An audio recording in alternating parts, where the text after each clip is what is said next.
I guess it's the show where WrestleMania became WrestleMania. And I would say that for a number of reasons. I mean, first of all, the main event, Hulk Hogan versus Andre the Giant. So unlike what you got at WrestleMania 1, which was just really a tag team match involving a celebrity, I guess similar to the Bad Bunny match that you got a couple of years back in WrestleMania. Wearing my Bad Bunny t-shirt underneath this fetching jumper. I bet. Which was fine, but it wasn't the main event of the show, whereas this was.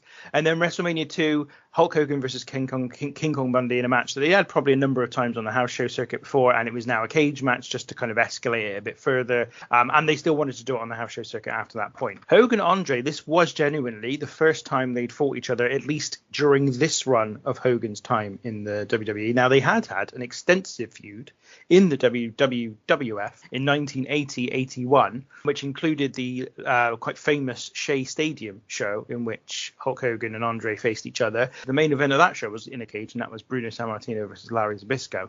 But they'd already done all that stuff, so they already had a big feud. But of course, this was a very different company by this point, and with a very different fan base. You know, I know this. I just watched a lot of stuff. I've actually watched the Shea Stadium show, or at least the 3 matches that are available from it on the WWE Network. It's interesting you say, how do you know this? So if you ask me what had happened 7 years ago now, you'd know, or you'd at least have an idea who was on the roster and what were the major feuds in the WWF at the time.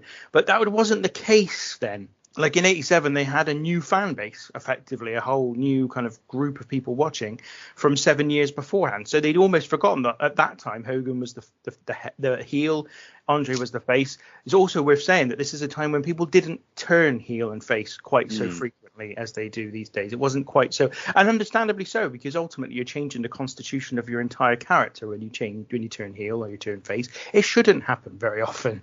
It's actually quite ridiculous that it happens as often as it does these days. So ultimately, this was kind of like the first time where they presented a main event that legitimately was a main event level of WrestleMania caliber match. You know, it was the biggest match in the company that they possibly could put on. It was in front of a stadium crowd, which is the first time they'd done that as part of WrestleMania, and they wouldn't return to it until WrestleMania 6. But they did. It was, for the first time, a major kind of stadium. It was, as I say, the first one that really, looking back now, feels like a WrestleMania show. Whereas I think the first two very much trying to establish what hell WrestleMania was going to be. It is the main event of the show. It is Hulk Hogan versus Andre the Giant for the World Heavyweight title. It lasts 12 minutes and it ends after Hulk Hogan manages to slam Andre the Giant, then hit the big leg drop and get the pin. Matt. Little things that Hogan did in this, like when, he'd taken a couple of slams from Andre, and honest to God, the look on his face when he took a slam from Andre was as if he'd been slammed through the ring, and I'm going to sound so over the top here, but all the way to friggin' hell. Just the look on his face was just so pain-ridden. It was like you could feel it. And from everything that Andre did to him, like the bear hug that he had him in, which it didn't look like the most snug bear hug in the world, but Hogan's face made it look like that and made it look extremely painful. And you could feel it. He had the crowd in the palm of his hand. And not only that, but even in the sort of, in the hype to the match to begin with, when they were talking, when Hogan had his shirt ripped off and, the cross taken off him from Andre, and, Roddy Piper was saying to him, are you going to fight him at WrestleMania? That was quite possibly the best response to agreeing to a match that I've ever seen. Just there. It wasn't just a yes, it was a yes.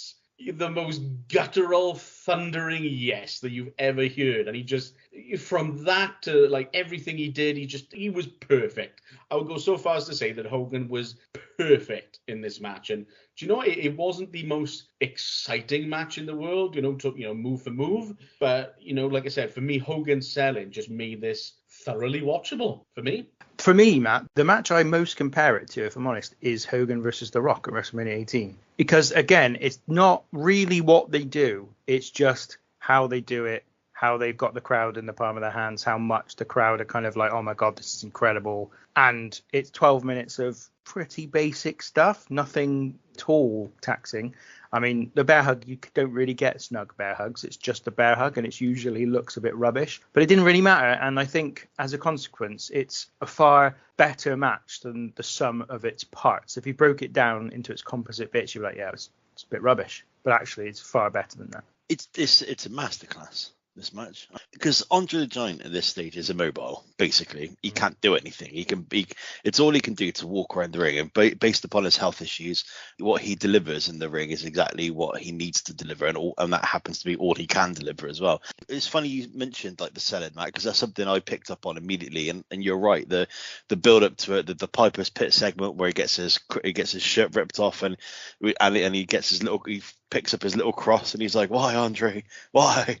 It's such an amazing bit of overreacting. And the bit where Hogan made my wife happened to walk through the room, through the living room when this was happening. I said to her, "Watch this bit, watch him sell." And the bit where he goes, "Yeah," she said to me, "I think this is what has formed your entire personality, is this segment." The match in itself, yeah, is basic. There's not much they can do, but everything means something.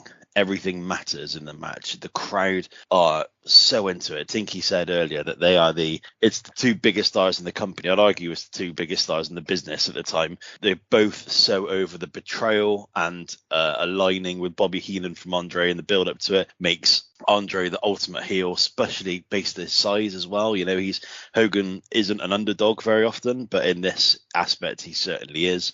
Hogan plays the sympathetic babyface who's been over by someone he considered to be a dear friend, and is for large parts of the match just getting absolutely flattened. At the beginning of the match he goes for a slam, which they've been kind of saying, can he slam him, and he doesn't. Andre flattens him, and then kind of the rest of the match, with the exception of a few minor comebacks, is basically Hogan getting the kicked out of him, and his selling by it is absolutely incredible. Like you said, the bear hug spot is a weird one because it's usually always so boring. A bear hug is usually the spot in any match, but I was watching like, this is amazing, just the emotion that Hogan is, because Andre's not exactly the most charismatic man in the ring as well. So not only does Hogan have to carry the match from a kind of moveset standpoint, but he also carries it from an emotive standpoint as well. And the selling in the bear hug in particular is incredible, because he's almost like reaching out into the crowd saying like, "Help me, I need you to help me get out of this." And when he gets out of it and when he hits that slam, it's just incredible. It's just slam, leg drop, done. And it's just it's a wonderful match. And at the end of it, Hogan poses and salutes a giant cardboard cutout of himself, which I quite enjoyed as well. It's just wonderful. A great match, great main event. It's 12 minutes long. It doesn't feel like that. It could have gone on a bit longer, I think, but I'm glad it didn't. If you haven't woken up in the morning, Tom, and saluted you a cardboard cutout of yourself, then you haven't lived. Yeah. So I highly recommend it. No, I think that's a great breakdown of the match, and it's also worth saying that so much of this was quite original, I suppose, in some ways. I'm not saying what they did, any of the moves they did or anything was original, or the way they built the match, but what I mean by original is it wasn't 3 or 4 years down the line when Hogan was again recreating the slam spot with Earthquake, for example, which is what he would do against every major kind of big guy. This was kind of like the zenith. If you could slam Andre, then you could slam anyone. So that's why it was seen as such a big kind of achievement when he did it, and why it had that much drama. Also, Andre hadn't been a heel. So he'd been a superstar babyface pretty much his entire career. Had toured the world, was the biggest star in the world in the 70s and most of the early 80s, until really WWF's national expansion. There wasn't anyone who did rival Andre for absolute kind of stardom across the world. He was the biggest star in Japan, in Europe, everywhere. So to have him then turn heel and kind of go on this run against Hogan and have the two biggest stars, as you said, Tom, at the time in the world, I'm sure. I mean, that's what WrestleMania is. That's what WrestleMania was all. We now see WrestleMania as being. It's probably also what we see WrestleMania as having gotten away from quite a lot in the last 5-6 years. I don't really believe that they necessarily put on the biggest match of the year at WrestleMania anymore, which is a bit strange. But back then and for a long, long time after this, they would do, and that would be the model effectively of WrestleMania. I think it's a really decent match. I think that what they do really well. It matters. It means something. The fans are into it. The best bit for me is the first few seconds when Hogan goes for the slam and Andre comes down on him and he doesn't get the 3 count, but he thinks he has. And funnily enough, in my mind, before I watched it, I remember that moment and what happens after it with Andre kind of looking up at the referee, holding his sort of fingers up at the referee to say, I've got the 3. That was longer in my mind than it was actually in reality. It only lasts like 5-10 seconds, I think. But I remember it being a whole minute of like him just being like, I got him. It's over. I got him. Come on, ref. It's done. I've got the 3 count. But even then, I still thought it was great. And it just, what a great way to start the match. And also, it actually did kind of make you believe then that Hogan was hurt. You know, I think they found a way to going from the start to Hogan's hurt in 30 seconds without it feeling completely inorganic, which I think they do a lot. I've seen a lot in recent times. I've seen a lot since this time, you know, matches where they kind of almost immediately within a minute pretend that both of them are exhausted or both of them are done. And in this case, it felt completely organic. The idea that Hogan had basically gone for something, made a mistake. Andre had almost won the match, and now he was in major trouble. And had he not gone for that move, he probably would have been better off not having not gone for it. I just thought that was totally believable. So a really decent main event. Hard to give it huge ratings. You know, it's hard for me to sort of say recommend people watch it. I mean, I would, but just from a perspective of, and I'm sure most people who've listened to this have watched it, but if they haven't, it's hard for me to say I would recommend it on the strength of how good it is. But I do think you need to have seen it as a wrestling fan, whatever the case. I couldn't agree more. And Hogan selling, yeah, great stuff. I mean, he does carry this match. He has to carry this match. Andre can't really go.